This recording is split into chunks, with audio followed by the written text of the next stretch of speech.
प्रिय साथियों, आज आप लोगों के बीच कोल माइंस रेगुलेशन 154 के बारे में बातचीत करूंगा। अंडरग्राउंड माइंस का वेंटिलेशन, स्टैंडर्ड ऑफ वेंटिलेशन में ये जरूरी है कि प्रत्येक माइंस एक मेन मैकेनिकल वेंटिलेटर हो, एक पंखा, और वो regulation 154 main mechanical ventilator MMV के बारे में जो प्रावधान है उसको मैं आज आप लोगों के बीच शेयर करूंगा। सर्वप्रथम हम जानते हैं कि प्रत्येक 15 मीटर से 20 मीटर के अंदर 1 डिग्री जब गहराई में जाते हैं तो 1 डिग्री सी टेम्परेचर बढ़ते चला जाता है। तो जैसे जैसे अंडरग्राउंड वर्किंग करेंगे उसका टेम्परेचर बढ़ेगा। प्लस कोल माइंस में कोल खुद ही ऑक्सीडेशन करके उसका टेम्परेचर बढ़ता है, तो वहां पर वर्कर जो काम करेंगे उनका हेल्थ के लिए वेंटिलेशन उचित होना चाहिए, और उसका एक डिवाइस है मेन मैकेनिकल वेंटिलेटर। तो सर्वप्रथम पहले जो वेंटिलेशन की व्यवस्था रहती थी उसमें एक एंट्री को ऊपर रखते थे, दूसरा एंट्री को नीचे रखते थे। तो जो ऊपर रखते थे वो अप कास्ट के रूप में यूज होता था, और जो नीचे रखते थे वो डाउन कास्ट के रूप में यूज होता था। और वो एक प्रेशर का डिफरेंस के चलते नेचुरल वेंटिलेशन होता था। कई माइंस में नेचुरल वेंटिलेशन पर ही हम काम चला लेते थे कि नेचुरल वेंटिलेशन इसका अच्छा है, इसी में काम करते। लेकिन अब अनिवार्य है, हमारा वर्कर का हेल्थ, उसका वेंटिलेशन संवर्धन करना बहुत जरूरी है। तो जैसे मान लीजिए उदाहरण, ये एक शाफ्ट और दूसरा शाफ्ट ये सरफेस ऐसे, तो ये सरफेस है और इससे ये सरफेस का टोपोग्राफी है, तो इसको ऑफ कास्ट बोलते थे, ऑफ कास्ट शाफ्ट। और ये होता है downcast, downcast shaft. ये सरफेस है और इसके बाद फिर नीचे से वर्किंग होता था। अब इस तरह से अंदर में जहां भी वर्किंग हो और उसका जो वेंटिलेशन हो वो ऐसे चल रहा है। तो देखिए ये दोनों का डिफरेंस है। अब मान लीजिए ये 20 मीटर 15 मीटर का डिफरेंस रखा जाता था, तो 15 मीटर के डिफरेंस है तो ये एयर कॉलम बनता था, ये और ये। तो ये एयर कॉलम और ऊपर का जो ठंडा हवा है एयर कॉलम, ये नीचे पुश करता था और ये हल्का होकर के ऊपर जाता था। तो ये अप कास्ट शाफ्ट हुआ, ये डाउन कास्ट। ये नेचुरल वेंटिलेशन का प्रावधान है। तो यहाँ पर मैं मेन मैकेनिकल वेंटिलेटर का जो प्रावधान है उसके बारे में बता रहा हूँ। मेन मैकेनिकल वेंटिलेटर प्रत्येक खदान के लिए अनिवार्य है, और उसको मेन मैकेनिकल वेंटिलेटर प्रत्येक खदान के लिए अनिवार्य है, और उसकी व्यवस्था के बारे में मैं चर्चा करता हूँ। हर एक माइंस में इसके रेगुलेशन 154 का पहला पॉइंट, हर एक माइंस में मेन मैकेनिकल वेंटिलेटर इस तरह से बैठाए जाएंगे, इस तरह से मेंटेन किए जाएंगे कि सफिशिएंट, पर्याप्त मात्रा में हवा खदान में जाए। उसकी कैपेसिटी ऐसी होगी कि पर्याप्त मात्रा में हवा, एडिक्वेट क्वांटिटी और क्वालिटी का एयर सप्लाई हम वेंटिलेशन करेंगे। इसलिए प्रत्येक माइंस में MMV not less than 10 metre from intake entry, चाहे शाफ्ट हो, इनटेक शाफ्ट हो या इनटेक इंक्लाइन हो, उससे 10 मीटर की दूरी रखा जाएगा। इसलिए रखा जाएगा कि जैसे हम यहां पर शाफ्ट बैठा है, यहां पर हम पंखा बैठा है, फैन बैठा है, मेन मैकेनिकल वेंटिलेटर बैठा है, और यहां पर ही एंट्री है, इनटेक।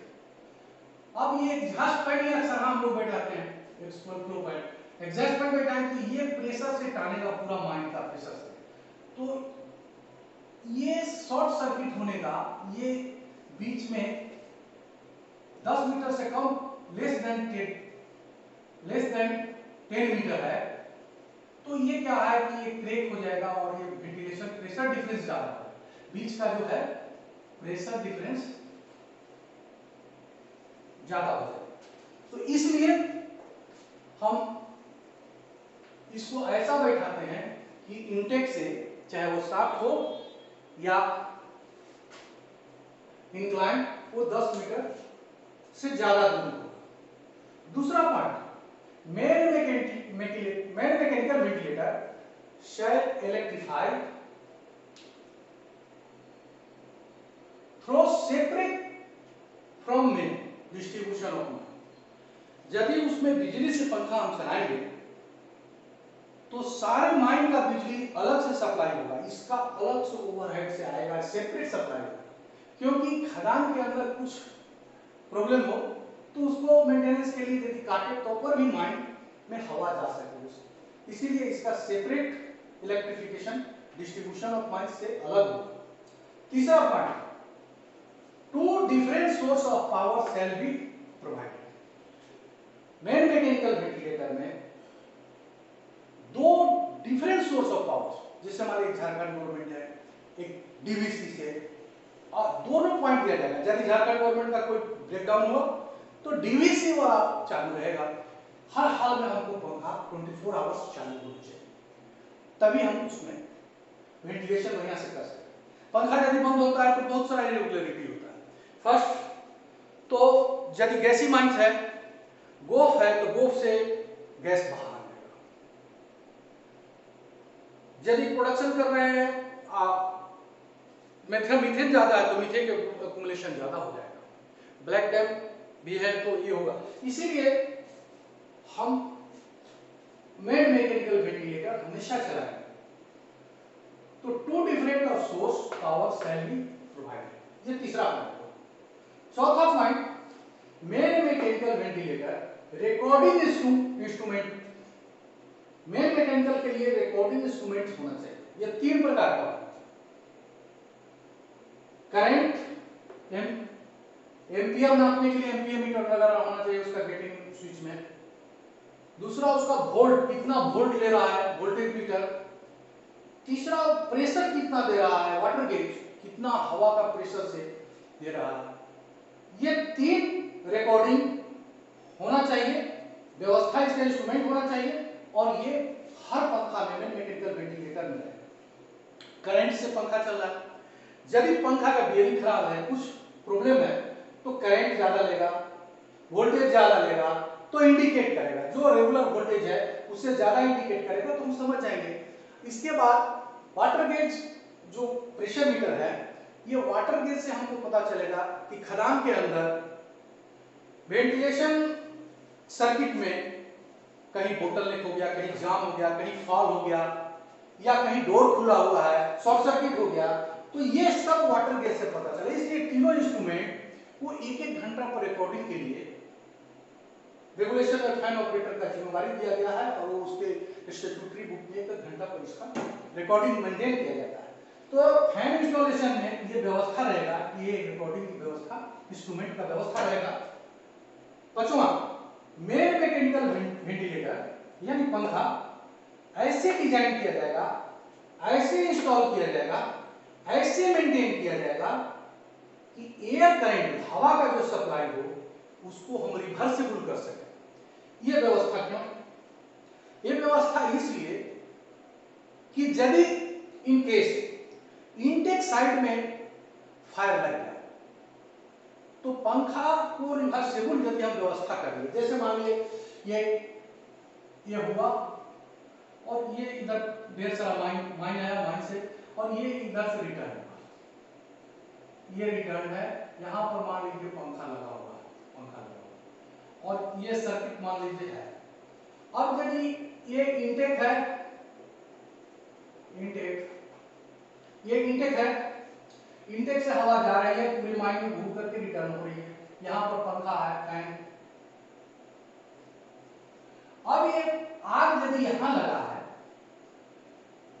तो इस आग को हम पंखा चालू करेंगे तो ये और अंदर जाएगा, बढ़ेगा हवा से। जितना जहरीली गैस, नॉक्सियस गैस जो है, CO, CO2, फूम्स, ये सब धुआं सब इसमें आए, स्मोक। तो इस आग को कंट्रोल करने के लिए हम क्या करेंगे, पंखा यदि रिवर्सेबल रहेगा, हवा यदि कुछ देर के लिए इधर हो जाए और ये ऐसे हवा चल जाए तो ये इतना ही में लॉक हो जाएगा आग। इसीलिए रिवर्सेबल की व्यवस्था होना जरूरी है। कैसे करते हैं व्यवस्था? कुछ नहीं है, जैसे मान लीजिए कि ये पंखा है, इसका मोटर है, इसका मोटर के टर्मिनल का कनेक्शन खाली उलट देंगे, रिवर्सेबल हो जाएगा। ऐसा एक स्विच रहता है कि रिवर्स कर दीजिए तो रिवर्स हो जाएगा। तो इस तरह से सिचुएशन हो जाएगा। इसीलिए हर पंखा में रिवर्सेबल व्यवस्था के लिए रेगुलेशन 5 में प्रोविजन है और रहना चाहिए। इसके लिए स्पेशल परमिशन लिया जाता है। रिवर्सेबल के लिए मैनेजर से परमिशन लेना पड़ेगा तभी रिवर्सेबल कर। इसके बाद यदि उस एंट्री से जहां से एग्जॉस्ट निकल रहा है, वेंटिलेशन हो रहा है, उस एंट्री में जो एंट्री आने जाने का यदि रास्ता है तो उसमें एयर लॉक यानी डोर का व्यवस्था है। Air lock if use lowering, raising, नीचे जाने का आने का व्यवस्था है तो उस स्थिति में एयर लॉक होता है। अब ये पंखा का 6 पॉइंट है। 6 पॉइंट में पंखा का इंपॉर्टेंस है। यहां पर मैं मेन मैकेनिकल वेंटिलेटर का एक डायग्राम बनाया हूं, उसमें क्या होता है आप इस चीज को मोटा मोटी समझ लीजिए। ये डायग्राम और उसके फिटिंग्स वगैरह का दे दिया। Actual flow fan, actual flow fan में ये देखिए, ये पंखा लगा हुआ, ब्लेड लगा हुआ है, ये ब्लेड चलेगा, ये हवा एडजस्ट कर रहा है एक्चुअल फ्लो से। और इधर से जो गैलरी का चौड़ाई है ये कम है, हाइट कम है, इसका क्रॉस सेक्शन कम है और धीरे धीरे धीरे धीरे एवेसी में ये पूरा क्रॉस सेक्शन ऊपर बढ़ते चला जाता है। तो इसको हम लोग एवेसी कर रहे हैं। तो अब आप आइए हम फर्स्ट पॉइंट से स्टार्ट करते हैं। पहला केसिंग। केसिंग कहाँ है? देखिए ये ऊपरी भाग में ये केसिंग है, यहां से लेकर यहां तक, यहां से लेकर के यहां तक केसिंग है। चलो ये डोर यहां नहीं, ये केसिंग है तो केसिंग में डोर कैसे होगा? तो ये डोर यहां होगा, ये डोर यहां होगा। अब ये केसिंग है, इस केसिंग में आयरन शीट का सिलेंडर है, सिलेंडर नुमा चीज है, उसी में ये दो जो पॉइंट है, फ्रेम, चैनल का, गटर का मजबूत फ्रेम है। इस फ्रेम पर हब है, ये हब है यहां फिट है और ये शाफ्ट। तीसरा हब, ये हब में ब्लेड फिट है। चौथा ब्लेड, ये 4 पॉइंट जो है सो ब्लेड। ब्लेड 8 हो सकते हैं, कम भी हो सकते हैं। ब्लेड डिफरेंट डिफरेंट एंगल में ब्लेड को लगाया जाता है। एयर क्वांटिटी, एयर कैपेसिटी जो है उसका कम बेसी कर सकते हैं ब्लेड के एंगल चेंज करके, या ब्लेड को कम करके 8 नहीं 6 लगा सकते हैं, 5 लगा सकते हैं, तो इस तरह से कम कर सकते हैं। तो ब्लेड। पांचवा फैन पुली, ये फैन का पुली है, पुली में स्लॉट लगा हुआ रहता है, स्लॉट में ये बेल्ट होता है, फैन बेल्ट इसको बोलते हैं। छठा फैन बेल्ट, ये फैन बेल्ट है, ये मोटर से, मोटर की पुली से कनेक्टेड है। छठा फैन बेल्ट है। ये फैन बेल्ट कितना होगा?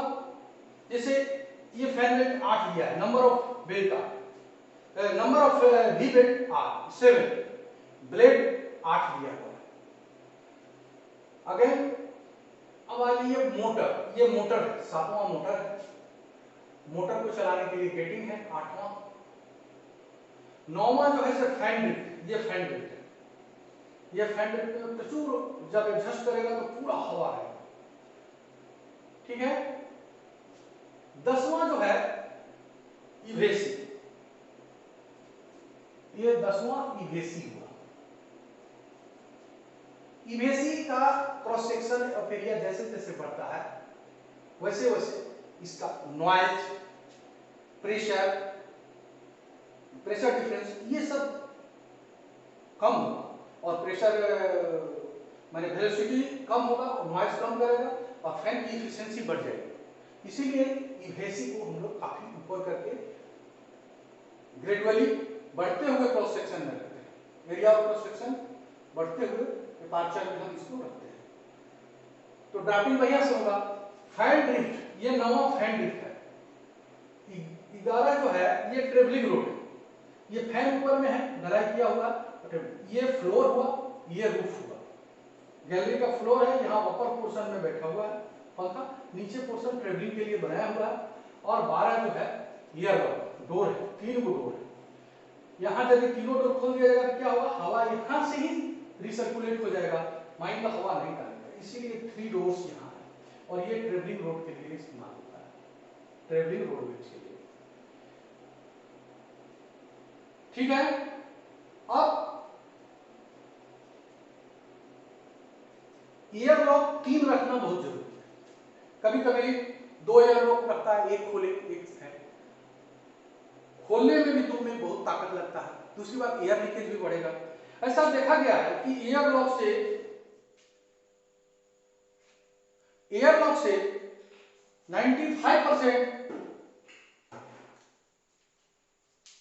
एयर लॉक से करीब करीब 80% 90% भी बिजली कटता है। इसीलिए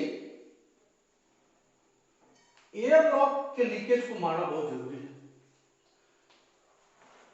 13वां ये वाटर गेज, जिसका एक इंड फैन ड्रिफ्ट के पंखा के साइड में है, फैन ड्रिफ्ट के पंखा के साइड में है। दूसरा इंड जो है वो ओपन है, इसमें पानी भरा हुआ है और जब ये पंखा चालू रहेगा तो सक्शन हो रहा है, तो ये लिंब में कम होगा और इस लिंब में ज्यादा होगा। ये दोनों का डिफरेंस, ये में कम और ये में ज्यादा, ये दोनों का डिफरेंस जो है यही वाटर गेज होगा। यही वाटर गेज एमएम में रहता है।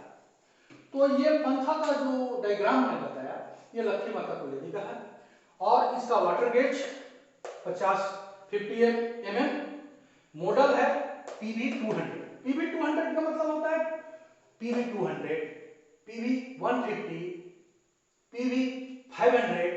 ये मतलब होता है कि 200 सेंटीमीटर, यानी इसकी डाया जो है केसिंग का, ये डाया 2 मीटर का होगा। PV300 का मतलब 3 मीटर का होगा। PV150 का मतलब होगा 1.5 मीटर का होगा। तो ये मॉडल इस तरह से एक किया गया है। Number of blades 8, number of V blade 7, fan capacity 3200 cubic metre पर मिनट। तो ये एक सिंपल लाइन डायग्राम बताया कि ये पंखा का इंस्टॉलेशन सरफेस के ऊपर होता है। अब ये पंखा के साइड से और फैन ऑपरेटर जाता है और ये जा करके ये वाटर गेज को देखेगा। यहाँ पर फैन बेल्ट है 14 जो है सो कूलिंग फैन के लिए मोटर का पंखा है जो मोटर को कूलिंग करता है। तो यहाँ जा करके इसको देखता है। अब यदि मेंटेनेंस करना है, ब्लेड का एंगल चेंज करना है, तो कैसे आदमी जाएगा, ये डोर खोलेगा, यहाँ जाएगा, इस डोर को खोलेगा, फिर इस डोर को खोलेगा और खोल करके और इस केसिंग में यहाँ आएगा फैन ड्रिफ्ट में। फैन ड्रिफ्ट में आने के बाद केसिंग पर चढ़ करके इसका मेंटेनेंस करता है, इसे नट बोल्ट टाइट करता है। वो बता दें ये बड़ी रोबस्ट होना चाहिए, रोबस्ट फिटिंग होना चाहिए, इस तरह से मेंटेन हो, इस तरह से मटेरियल का बना होना चाहिए कि इसमें लूज ना, बराबर इसका देख रेख होना चाहिए टेक्नीशियन से। यदि ये लूज हो जाए और फैन ढीला हो जाए, इसका कोई एक बोल्ट भी खुल जाए तो इतना एब्नॉर्मल साउंड करेगा और पूरा ब्लेड तोड़ देगा। इसीलिए इसकी मेंटेनेंस बहुत इंपॉर्टेंट है और ये फैन ऑपरेटर इसको कंटिन्यूअस क्लोज मॉनिटरिंग करता है, उसका रिपोर्ट लिखता है एक घंटा। लेकिन एक मजे की बात आपको हम चर्चा कर रहे हैं कि कभी कभी क्या है कि फैन ऑपरेटर हम लोग देते हैं लेकिन पंक्चुअल नहीं रहा, वो टाइम मेंशन कर देता है 8 बजे 9 बजे 10 बजे सब टाइम मेंशन कर दिया और उसके आधार पर 50 mm लिख दिया। और रिमार्क में लिखे हुए कि 9 बजे से 10 बजे तक 11 बजे तक लोड शेडिंग है, फिर भी वाटर गेज लिखे हुए, तो ये फॉल्स रिपोर्टिंग हुआ। एक्चुअल रिपोर्टिंग लिखना है। एक बार का वाकया आप चर्चा करके डीजीएमएस का इंस्पेक्शन था और उन्होंने स्टैट्यूटरी बुक इंस्पेक्शन किया, उसमें लिखा हुआ है कि 9 से 11 बिजली नहीं है, पावर शट डाउन है, लेकिन 10 बजे वाटर गेज इतना, एम्पियर इतना। ये हास्यास्पद है। तो धन्यवाद। मैं